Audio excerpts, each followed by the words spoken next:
शंख में भी हवा भरो पों करके बोलने लग जाएगा, और मूर्ख के भी कान भरो तो वो भी लड़ने पहुंच जाएगा। कंस तैयार हो गया, जी गुरुजी अब तो बस आपने कह दिया ना तो बस ठीक है। और कंस ने भगवान कृष्ण को बुलाने की योजना बनाई मथुरा, और आपके बीच में पात्र भेजे जा रहे हैं, क्योंकि विवाह होगा तो विवाह में हम नृत्य का आनंद लेंगे, उसके बाद दान दक्षिणा के लिए आप ऊपर आ नहीं पाओगे।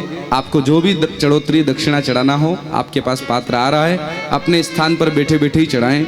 आशु बेटा जिज्ञासा आ जाओ, ले जाइए पात्र और अपने स्थान पर बैठे बैठे शांति पूर्वक कथा श्रवण करें। बोलो वृंदावन बिहारी लाल की। अक्रूर जी महाराज को बुलाया कंस ने। आज तक कंस ने अक्रूर जी से राम राम भी नहीं किया था, और आज अक्रूर जी को आगे रहकर बुलाया, चरणों में गिर गया, अरे रे रे काका जी प्रणाम प्रणाम प्रणाम। तो अक्रूर जी ने देखा ये दुष्ट, आज तक इसने किसी से राम राम नहीं करी, पिताजी को जेल में डाल दिया, ये मुझे राम राम कर रहा है, प्रणाम कर रहा है। और शास्त्र कहता है नवनी नीच की अति दुखदाई।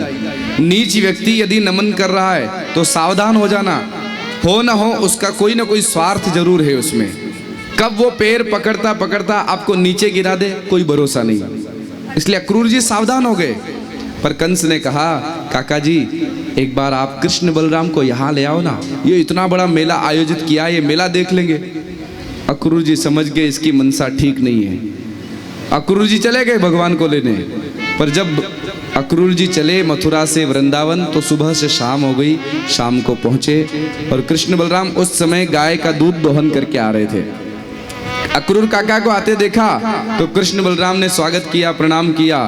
प्रणाम करते देखा तो अक्रूर काका ने सारी घटना बता दी, कन्हैया मैं तुम्हें लेने तो आया हूं, परंतु कंस की मनसा मुझे ठीक नहीं लगती, थोड़ा सावधान रहना। कन्हैया ने कहा काका जी आप चिंता मत करो, कौन मरेगा और कौन किसको मारेगा ये तो भविष्य तय करेगा, पर आप ये बात माँ कौशल्या माँ यशोदा को मत बताना, नहीं तो माँ जाने नहीं देगी। अक्रूर जी ने कहा ठीक है। अब रात्रि में जब चर्चा चली, नंद बाबा यशोदा मैया के पास बैठकर अक्रूर जी ने कहा कि मैं कृष्ण बलराम को लेने आया हूँ। एक माँ से उसके बेटे को कोई दूर ले जाए तो ये जो दर्द माँ समझती है ना उतना कोई नहीं समझता। बोलो राधे राधे। माँ से उसका बेटा जब दूर होता है, चाहे वो पढ़ने के लिए ही क्यों न जाए, पर जब वो बेटा दूर जाता है तो जो दर्द माँ को होता है, जो दुख माँ को होता है, वो दुनिया में किसी को नहीं होता। माँ यशोदा ने कहा मैं कन्हैया को बिल्कुल नहीं जाने दूंगी। अक्रूर जी ने कहा मैया 2 दिन की बात है, आज जाएंगे कल रहेंगे और परसों वापस आ जाएंगे। पर माँ यशोदा ने कहा नहीं मैं बिल्कुल नहीं जाने दूंगी, वो दुष्ट कंस की नगरी और वहां मेरा ये छोटा सा कन्हैया, नहीं नहीं नहीं बिल्कुल नहीं बिल्कुल नहीं। बेटा चाहे पढ़ने जाए कमाने जाए सब राजी हो जाए, पिता राजी हो जाए, भाई राजी हो जाए, पर माँ राजी नहीं होती। नहीं नहीं नहीं मैं मेरे बेटे को नहीं भेजूंगी।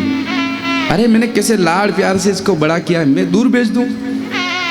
और वो बेटा दूर रहता भी है ना तो बेटे को भले ही माँ की याद ना आए, पर एक पल ऐसा नहीं होता कि माँ बेटे को याद न करे। हर पल वो कुछ भी काम करे पर माँ के दिमाग में बस वो बेटा ही घूमता है, क्या पता उसने कुछ खाया होगा कि नहीं। पति कहता है आज थोड़ा हलवा बना लो, तो माँ कहती रहने दो आपकी जीभ चटोरी है, मेरा बेटा वहां पढ़ाई कर रहा है, उसको रूखा सूखा खाना मिल रहा है और मैं हलवा बना के खाऊं? नहीं बिल्कुल नहीं खा सकती। ये जितने बेटे यहाँ बैठे हैं आप इस बात को हमेशा महसूस करें कि आपकी माँ आपसे कितना प्रेम करती है। आप बाहर पढ़ते हो या जॉब करते हो, घर पर आप भले ही फोन न लगाओ, आप भले ही माँ को याद न करो, पर माँ जितना याद आपको करती है ना उतना किसी को नहीं। बस उस फोन की ओर देखती रहती, मेरे बेटे का फोन आएगा। हैं घर में सरकार 4 सदस्य हो खाने वाले और रोटी अगर 3 ही हो तो मुझे भूख नहीं है ये कहने वाली माँ ही होती है। नहीं बेटा मुझे भूख नहीं, तुम खा लो। अपने हिस्से की रोटी बेटे को खिलाकर खुद भूखी सो जाती वो माँ होती है। आप बाहर जाओगे ना तो बाहर से जब तक घर में नहीं आओगे, चाहे रात की 9 बज जाए, 10 बज जाए, 11 बज जाए या 12 बज जाए, वो माँ आपको खिलाए बिना सोएगी नहीं। और रात के 12 बजे भी घर आओगे तो माँ तुरंत पूछती है, ले बेटा मैं कब से राह देख रही थी, ले जल्दी से रोटी खा ले। आपको खिलाने के बाद जो सोए वो माँ होती है। व्यक्ति की मृत्यु जब होती है ना, इस कोरोना काल में बहुत सारी माताओं ने अपने बालक को खोया है। कई जवान बेटे मर गए हैं, काल के गाल में चले गए हैं। दुख तो पत्नी को भी हुआ होगा, दुख पिता को भी हुआ होगा, दुख भाई को भी हुआ होगा, लेकिन उस माँ के दिल पर क्या गुजरी होगी ये शायद ही कोई समझ पाए। हमारे कबीर बाबा कहते हैं, 3 दिन तक तिरिया रोवे, तेरा दिना तक भाई, जन्म जन्म तक माता रोवे, कर गयो आस पराई, कर गयो आस पराई। जन्म जन्म तक माता रोवे, पत्नी रोएगी 3 दिन 10 दिन, भाई रोएगा 13 दिन पगड़ी बांध करके, लेकिन जन्म जन्म तक माता रोवे। ये माँ का हृदय हो, ये जो माँ की मोहब्बत है, ये जो माँ की मोहब्बत है, सारी मोहब्बतों की माँ है। इसलिए सरकार, आज माँ यशोदा ने स्पष्ट मना कर दिया, मैं कृष्ण को नहीं भेजूंगी, परंतु ठाकुर जी की लीला जो पूर्व रचित है वो तो होना ही थी। प्रातःकाल ठाकुर जी माँ यशोदा को समझा करके चल दिए, रथ में बैठ गए। ग्वालिनियों को, गोपियों को, भगवती राधा रानी को, ललिता सखी को, विशाखा जी को पता चला तो रथ के सामने आकर सो गई, नहीं जाने देगी। लेकिन ठाकुर जी ने कहा, देवियों ये सच्चा प्रेम नहीं होता। सच्चा प्रेम वो नहीं होता कि हम कहें वो हमारा प्रेमी करे। भगवान गोपियों से कहते हैं कि सच्चा प्रेम वो होता है कि हमारा प्रेमी जो चाहे वो हम करें, हमारा प्रेमास्पद जो चाहे वो हम करें, वो जैसा हमें रखना चाहे वैसे हम रहें, वो होता है प्रेम। और तुम यदि मुझसे सच्चा प्रेम करती हो तो मैं अगर मथुरा जाने में खुश हूं तो मुझे जाने दो। भगवान बड़े वाकपटु है, गोपियों को तो समझा दिया। राधा रानी को कहा, राधिके बस 2 दिन के बाद, कल और परसों वापस आ जाऊंगा, आज और कल रुकूंगा। पर क्या पता था राधा रानी को कि परसों का कहकर बरसों बीत जाएंगे, वो नहीं आएंगे। हट गई। बांसुरी ठाकुर जी ने दे दी कि ये मेरी याद में तुम्हारे पास। और यहाँ से जब आगे बढ़े, अक्रूर जी महाराज को मार्ग में दर्शन दिए और आगे जब गए तो वहां जाकर के ठाकुर जी ने अक्रूर जी महाराज से कहा कि अब मैं थोड़ा मथुरा भ्रमण करना चाहता हूँ। मथुरा भ्रमण करने भगवान निकले, साथ में ग्वाल बाल है। अब मथुरा के लोग पुष्प वर्षा करने लगे। बोला कृष्ण कन्हैया लाल की जय जयकार होने लगी, लोग फूल बरसाने लगे। तो एक मधुमंगल नाम का सखा कहने लगा, क्यों रे कन्हैया, यहाँ तो बड़ा स्वागत हो रहा है, ये कौन है? का तुझे पहचाने का? कन्हैया ने कहा, मोई ना पहचाने, पर मेरो नाम इनने सुन रखो है कि ये कन्हैया वही है जाने पूतना को नाय छोड़ियो, अघासुर को नाय छोड़ियो, बकासुर को नाय छोड़ियो, सबन को मौत के घाट उतार दियो। और जा कन्हैया ने पूतनाए नाय छोड़ियो, अघासुर बकासुर ये नाय छोड़ियो, वो कंस को भी छोड़वे वारो नाय, कंस को भी मारेगो इसी। और यदि ये कन्हैया कंस को मारेगो तो अगलो राजा कौन बनेगो? यही कन्हैया। तो लोगों ने देख लिया कि सत्ता परिवर्तन होने वाला है, लहर चल पड़ी है, तो तुरंत जितने भी व्यापारी थे फूल बरसाने लगे, दल बदल लो, मौका अच्छा है। बोलो राधे राधे। और देख लो आप वर्तमान में दल बदलो की कोई कमी नहीं, कब इधर से इधर मेंढक के जैसे उछल करके बैठ जाए कोई भरोसा नहीं। रातों रात क्या पता आप सोते रह जाओ और शपथ ग्रहण भी हो जाए। प्रातः काल जागो तो उप मुख्यमंत्री कौन और मुख्यमंत्री कौन। बोलो राधे राधे। भगवान ने कहा, ये कोई मेरे स्वागत नहीं कर रहे हैं, कोई मेरा सम्मान नहीं कर रहे हैं, न प्रेम करते हैं, सब दल बदलू है। ये जानते हैं कि अगर ये राजा बने तो आज फूल बरसा रहे हैं तो कल के बाद जाके बोल देंगे कि देखो हमने फूल बरसाए तो ये सेल्फी मिट्टी फोटो दिख रहा है, थोड़ा सा हमारा भी काम कर दो, फाइल के नीचे सरकाना नहीं पड़ेगा तो हमारा भी काम हो जाएगा। तो भगवान ने कहा, पर सखा कहने लगे, कन्हैया ये स्वागत हो रहा है और हम बिग मंगे जैसे पुराने कपड़ों में दिख रहे हैं, थोड़े नए कपड़े होते तो एक धोबी जा रहा था। भगवान ने आवाज लगाई, मामा जी। धोबी ने कहा, मेरा भांजा कहाँ से आ गया? हाँ हाँ मामा जी, आपको ही कह रहे हैं, हम आपके भांजे। इस गांव के मामा महाराज कंस हमारे मामा, तो मामा के गांव के सबरे मामा, आप भी हमारे मामा। हो तो तू है वो कृष्ण? ठीक है, जो महाराज काम कल करने वाले हैं वो अभी किए देता हूँ। और धोबी भगवान को मारने दौड़ा तो भगवान ने एक गाल पर तमाचा रखा, गर्दन धड़ से अलग कर दी। बोलो दुष्ट निकंदन भगवान की। सारे साथ में जो धोबी आए थे वो सब भागे, भागो रे बाप, या छोरा के तो हाथ में तलवार फीटे, गर्दन ही उड़ा दी। भगवान ने कहा, पहन लो ब्रजवासियों कपड़े। सबने कपड़े पहन लिए, लेकिन बड़े बड़े कपड़े महाराज कंस के। पूरे रास्ते पर झाड़ू लगती जा रही थी। आजकल बहनें नहीं पहनती, वो शादी ब्याह में जाती है तो ऐसे यूं पकड़ के चलती है। वो गार्डन के वाले को एक काम की सुविधा हो जाती, झाड़ू नहीं लगाना पड़ता है। शकुंतला लाज में कोई शादी है और वहां पर ये ऐसी बहनें पहुंच जाए न्यू हैंगल वाली देवरे साहब, तो वहां झाड़ू भी नहीं लगाना पड़ता, अपने आप झाड़ू लग जाता है। बोलो राधे राधे। सखाव ने कहा, कन्हैया पहले तो केवल मेले कपड़े लग रहे थे, अब तो पक्के मंगते लग रहे हैं कि मांग कर पहने। तो भगवान ने एक दर्जी की ओर इशारा किया, दर्जी ने बढ़िया कपड़े सिल कर दिए और भगवान से कहने लगा। भगवान ने कहा, आशीर्वाद चाहिए? बोले नहीं, अभी धोबी को क्या आशीर्वाद मिला देखा है, इसलिए अब कोई आशीर्वाद नहीं चाहिए। भगवान ने कहा, जाओ फलो फूलो खूब। तो अभी देखो आप दर्जियों पर भगवान की कैसी कृपा हो रही, जितने का कपड़ा उतने की, बोलो, जितने का कपड़ा उतने की सिलाई। और कई बार तो कपड़ा सस्ता पर सिलाई कृपा है हो, उन्होंने ठाकुर जी की सेवा की है। फिर आगे भगवान ने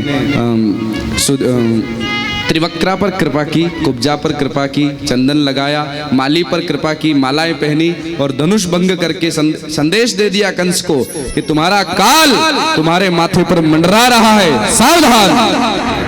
दूसरे दिन मल्लशाला, बड़े बड़े मल्ल के पहलवान वहां खड़े थे और द्वारपाल जहां खड़े थे वहां एक कुबलिया पेड़ नाम का हाथी खड़ा था। भगवान कृष्ण और बलराम जैसे ही उस मल्लशाला में प्रवेश करने लगे, कुबलिया पेड़ नाम का हाथी जो मदिरा पिला करके मदमस्त कर दिया गया था, भगवान के ऊपर दौड़ाया।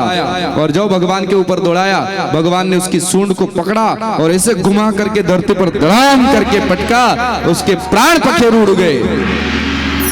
उस कुबलिया पेड़ हाथी का एक दांत भगवान ने रखा अपने कंधे पर, एक दांत रखा बलराम जी ने अपने कंधे पर, और रक्त रंजित दांतों को लेकर के भगवान मल्लशाला में प्रवेश करते हैं। जैसे ही मल्लशाला में प्रवेश किया, जाकी रही भावना जैसी, प्रभु मूरत देखी तिन तेसी। किसी को वो योद्धा दिख रहे थे तो किसी को सखा दिख रहे थे, किसी को काल दिख रहे थे तो किसी को पुत्र दिख रहे थे। और भगवान ने जाकर के योद्धाओं के साथ युद्ध प्रारंभ किया। चाणूर, मुष्टिक, शल, तोसल, गद, कूट, एक एक मुक्के में सबको कूट दिया, सबको धरती की धूल चटा दी, किसी को चारों खाने चित्त कर दिया, किसी के दांत तोड़ डाले, किसी के बाल उखाड़ डाले, किसी की गर्दन अलग कर दी। और 60 डोरी ऊंचे सिंहासन पर बैठा था कंस। भगवान ने एक छलांग लगाई, कंस के पास पहुंचे, कंस तलवार निकालता, तब तक तो भगवान ने उसके माथे पर एक मुक्का मारा, मुकुट गिर गया, बाल बिखर गए। बालों को भगवान ने पकड़ा, ऐसे खींचा, कहने लगा, कन्हैया छोड़, दर्द हो रहा है। भगवान ने कहा, मां देवकी के बाल पकड़े तब कैसा दर्द हो रहा होगा, थोड़ा महसूस तो कर। कंस को बड़ा दर्द हुआ, भगवान ने बाल पकड़े और बाल पकड़कर धरती पर ऐसे गिराया, और भगवान ने पूरी धरती का भार लेकर कंस के ऊपर कूदे और कंस का उद्धार कर दिया। बोलो दुष्ट निकंदन भगवान की। एक नारियल, कंस का वध हुआ। वसुदेव जी महाराज देवकी मैया को कारागार से बाहर निकाला गया और उसके बाद पढ़ने के लिए भगवान को उज्जैन भेजा गया। साहब पढ़ाई बहुत जरूरी। भगवान भी आए तो वो भी पढ़ने के लिए सांदीपनी ऋषि के आश्रम में गए। माता शत्रु पिता वैरी ये न बालो न पाठिता, न शोभते सभा मध्य हंस मध्य बको यथा। वो माता पिता शत्रु के समान होते हैं जो अपने बच्चों को सही शिक्षा नहीं दे पाते, सही संस्कार नहीं दे पाते। भगवान पढ़ने उज्जैन गए और वहाँ 64 दिन में 64 कलाओं में पूर्ण होकर के पुनः मथुरा आए। गुरुपुत्र दक्षिणा में देकर आए। मथुरा में भगवान रहते तो हैं, लेकिन बार बार उन्हें वृंदावन की याद आती थी। एक दिन उद्धव जी ने भगवान को उदास देखा तो भगवान से कहा, क्या कारण है? तो भगवान ने कहा, उधो मोहे ब्रज बिसरत नाही, मैं ब्रज को भूल नहीं पाता हूँ। एक संदेशा लेकर के उद्धव जी को ब्रज में भेजा। माँ यशोदा से और देवकी मैया से, यशोदा मैया से उद्धव जी की भेंट हुई, गोपियों से भेंट हुई, मधुमंगल आदि सखाओं से भेंट हुई। तो उद्धव जी जो ज्ञानी बनकर आए थे वो प्रेमी बन गए, और प्रेमी बनकर के वापस कन्हैया को जाकर कहने लगे, कन्हैया तुम बड़े निष्ठुर हो, माँ यशोदा इतना प्रेम करती है, गोपियां इतना प्रेम करती है, तुम्हें इतनी सी भी याद नहीं आती? भगवान ने कहा आंख बंद करो। उद्धव ने आंख बंद करी तो क्या देखा? भगवान एक रूप में मथुरा में रहते हैं और एक रूप में वृंदावन, अर्थात भगवान वृंदावन छोड़कर कभी नहीं गए, एक रूप में वही थे, आज भी वही रहते हैं। बोलो वृंदावन बिहारी लाल की जय। और अब मथुरा में जरासंध नाम के राक्षस ने, कंस के ससुर ने आक्रमण प्रारंभ किए। तो 17 बार उसने 23 अक्षौहिणी सेना लेकर मथुरा पर आक्रमण किया। भगवान ने उसे 17 बार हराया। 18वीं बार वो ब्राह्मणों को पूजन में बिठा कर आया कि इस बार अगर मैं हार गया तो तुम सब ब्राह्मणों का सर कलम कर दूंगा। तो ब्राह्मणों ने प्रार्थना की, सरकार आप तो किसी से नहीं हार सकते, पर हमारे सर को बचा लो, इस बार हार जाओ या कहीं चले जाओ। तो भगवान ने इस बार हार नहीं मानी, पर उस स्थान को छोड़ा और समुद्र के बीच में एक नई नगरी बसाई, द्वारिका, और भगवान रणछोड़ राय बन करके द्वारिका में जाकर द्वारिकाधीश बन गए। बोला द्वारिकाधीश की जय। द्वारिका के राजा हुए भगवान कृष्ण, द्वारिका नो नाथ मारो राजा रणछोड़ से। और यहाँ जाकर बलराम जी का रेवती मैया के साथ विवाह हुआ और भगवान कृष्ण का रुक्मिणी जी के साथ। आइए विवाह का हम दर्शन करें। विवाह वाली झांकी अगर तैयार हो गई हो तो उन्हें तैयार रखिए, बस 2 मिनट में हम विवाह की ओर चलेंगे।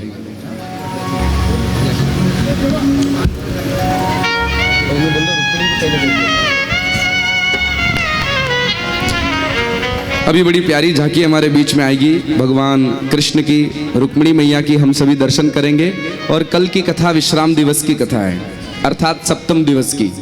और ऐसा कहा जाता है कि 7 दिन तक किसी ने कथा न सुनी हो कोई बात नहीं, पर 7वें दिन की कथा जो सुन लेता है उसे पूर्व के 6 दिन की कथा का भी पूरा पुण्य मिल जाता है। इसलिए बाकी दिन नहीं आए चलेगा, पर कल अवश्य आए, प्रभात फेरी में भी आए। हाँ देवरे साहब, आज तो गजब हुआ, प्रभात फेरी में इतनी बहनें आई, पुरुष वर्ग भी बहुत थे, माताएं बहनें भी बहुत थी, और प्रभात फेरी का आनंद भी बहुत था, हैं? और जो नहीं आई, हाँ आपने नींद निकालो हो, बढ़िया। भगवान ने जन्म दिया है तो सोने के लिए ही तो दिया है, कथाएं तो होती रहती है, प्रभात फेरियां तो होती रहती है, आप तो सो और खर्राटे मारकर हेलीकॉप्टर उड़ाओ, हैं? हाँ कई घरों के सामने से जाते हम तो कोई अभी भी चूल्हे में फूंक ही मार रहा है, मैंने फूंक ही मारो काका, कोई अभी भी खर्राटे मार के हेलीकॉप्टर उड़ा रहा है तो उड़ाने दो, पर जो आ रहे हैं वो सच में भाग्यशाली। और कल जानते हो आज क्या हुआ? आज प्रातः काल जैसे ही 5 बजे प्रभात फेरी प्रारंभ हुई और प्रभात फेरी यहाँ से गई तो हमारे यजमान जी दीपक भाऊ के छोटे लाल जी, छोटा लाला की बालक जो है वो आया कि पिताजी मैं तो जा रहा हूँ प्रभात फेरी में, जाओ भाई, वो आ गया। फिर वही नहीं आए। फिर पहले विचार था दीपक भाई का कि मैं नहीं जाऊंगा, अब नींद आ रही, थक गया हूँ, लेकिन जैसे ही प्रभात फेरी ऐसे घूम कर यूँ सामने आई तो आप बाद में आकर बोल रहे गुरुजी इतना मधुर स्वर कानों में आ रहा था, श्री राम जय राम जय जय राम, श्री राम जय राम जय जय राम। इतना बढ़िया, पीछे वाले मत बोलना हो, आपके पड़ोसी बोलेंगे, इतना बढ़िया स्वर आ रहा था, श्री राम जय जय राम, श्री राम जय जय राम। तो दीपक भाई बोले इतना मीठा स्वर आ रहा था कि रहा ही नहीं गया, मैंने तुरंत उठा बिस्तर से, हाथ पैर धोए, मुंह धोया, तिलक लगाया और आ गया मैं भी प्रभात फेरी में। और प्रभात फेरी करी तो आते ही कहा गुरुजी आज की प्रभात फेरी तो हो गई, पर कल की प्रभात फेरी में जितने लोग आएंगे ना सबको चाय पानी की व्यवस्था मेरी ओर से। एक बार दीपक भाई के लिए जोरदार तालियां। वाह भाई, ऐसे यजमान भगवान सबको दे हो। नहीं अच्छा है, बहुत भोले भाले इनके पिताश्री हमारे महादू जी भी बहुत भोले वाले, दीपक भाई भी बहुत अच्छे हैं, मिलनसार है। कई घरों में मैं जा रहा हूँ दीपक भाई, आपको नहीं मालूम होगा, लेकिन कई घरों में जब मैं जा रहा हूँ तो लोग कह रहे हैं गुरुजी एक ही अच्छी बात है, और वो बात ये है कि आधी रात में भी हम फोन लगा दें कि ये जरूरत है, हमको हॉस्पिटल जाना है, यहाँ जाना है, वहाँ जाना है, ये समस्या है, तो दीपक भाई आधी रात में भी उसके घर पहुँच जाते हैं। ये बड़ी बात है। बोलो राधे राधे। ऐसा ही होना चाहिए। नाम ही नगर सेवक, तो नगर सेवक मतलब पूरे नगर का कोई भी व्यक्ति हो, अपना व्यक्ति, उसकी सेवा करनी चाहिए। आइए हम विवाह की ओर चले। कुंडिनपुर के राजा महाराज भीष्मक और नहीं, उनको जैसे वैसे ही भेज दो, बोले नहीं करना तैयार, बोल दो भेज दो, ऐसे ही भेज दो, तिलक ही मत लगाओ तुम, बोल दो जाओ। ये फोन आ रहा है शायद, देवा ओ देवा, रुक्मिणी कृष्ण जैसे हो ना वैसे ही भेज देना, क्योंकि बाद में हरिपाठ का समय भी रहता है, फिर देरी होती है। कम श्रृंगार में भी वो भगवान ही लगेंगे। हाँ नहीं कोई बात नहीं, जैसे पहन लेना वैसे भी आना आपको। कुंडिनपुर के महाराज भीष्मक और उनकी कन्या रुक्मिणी, 4 भाई हैं, रुक्मी, रुक्मबाहु, रुक्मकेश और रुक्ममाली, और सबसे छोटी बहन है रुक्मिणी। रुक्मी ने अपनी बहन रुक्मिणी का विवाह शिशुपाल के साथ तय कर दिया और पिताजी से कहा कि कल बारात आ रही है, तैयारी करो। अब महाराज को तो मालूम भी नहीं भीष्मक को कि क्या होने वाला, कौन राजा आ रहा है, बोले शिशुपाल। अब रुक्मिणी जी को जब पता चला तो उन्होंने कहा हाय राम, ये तो गड़बड़ हो जाएगी, मैं तो चाहती हूँ भगवान कृष्ण को, द्वारिकाधीश को, और कल अगर मेरा विवाह शिशुपाल के साथ हो गया तो मैं तो जी नहीं पाऊंगी, क्या करूं। तो भाभी ने कहा, रुक्मी की पत्नी ने, कि तुम प्रेम करती हो भगवान कृष्ण से, पर उन्हें क्या मालूम, उन तक खबर तो पहुंचाओ। तब एक ब्राह्मण देवता से कहा कि ब्राह्मण देवता आप जाइए और तीव्र वेगगामी जो घोड़े थे उन पर सवार हुए ब्राह्मण देवता और रुक्मिणी जी का पत्र लेकर के सीधे पहुंचे द्वारिका, और द्वारिका में भगवान को पत्र दिखाया। क्या लिखा था रुक्मिणी जी ने मालूम, क्या लिखा था मालूम, सुना दूं? रुक्मिणी जी का प्रेम पत्र। क्या अब नाम लिखने लगी, क्या नाम लिखूं, द्वारिकाधीश लिखूं कि कृष्ण लिखूं कि माखन चोर लिखूं कि चित्त चोर लिखूं। मेरा तो चित्त चुरा लिया। हमारे राजस्थान में एक भजन गाते हैं, हरि थारा नाम हजार कैया लिखूं कुकू पतरे, हरि थारा नाम हजार कैया लिखूं कुकू पतरे, गिरधारी थारा नाम हजार कैया लिखूं कुकू पतरे, गिरधारी थारा नाम हजार, ताली बजाते हुए, कैया लिखूं कुकू पतरे। कोई केवे देव कीरो, कोई केवे यशोदारो, कोई केवे देव कीरो, कोई केवे यशोदारो, कोई केवे यशोदारो, कोई केवे देव कीरो, कोई केवे यशोदारो, कोई केवे देव कीरो, कोई केवे नंद जी रो लाल, कोई केवे नंद जी रो लाल, कैया लिखूं कुकू पतरे, गिरधारी रा नाम हजार कैया लिखूं कुकू पतरे, गिरधारा नाम हजार कैया लिखूं कुकू पतरे।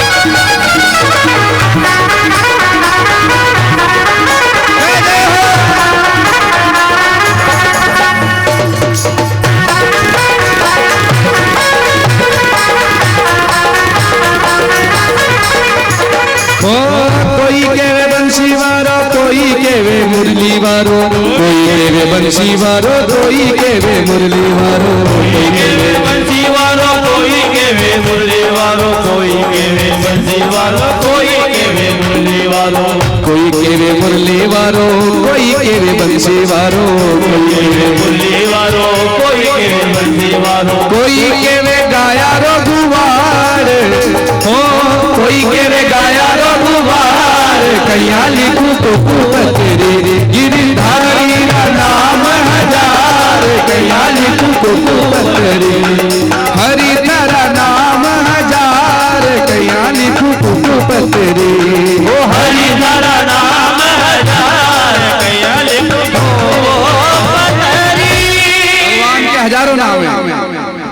आज रुक्मिणी जी कह रही है, कोई केवे राधापति, कोई केवे रुक्मिणपति। एक भक्त की भावना।